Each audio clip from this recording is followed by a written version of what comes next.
एते देवानुभावेन स्कन्दस्वामी नमो वरं श्रीविष्णुनारायणेऽहं विविधतरविमलं राजपद्म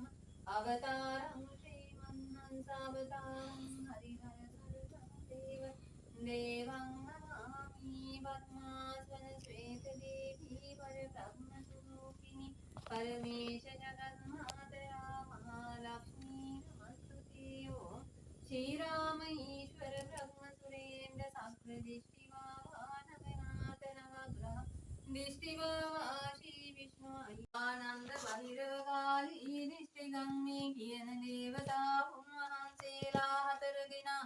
दिष्टिगंगे स्वाहा ओं काली महाकाली बहिरवकाली अंजन देवी ईश्वर देवी सियं प्राण बलाय सियं अजीव प्राण बला जीव प्राण बलाय स्वाहा ओं गणी देवो भावा राजा भावा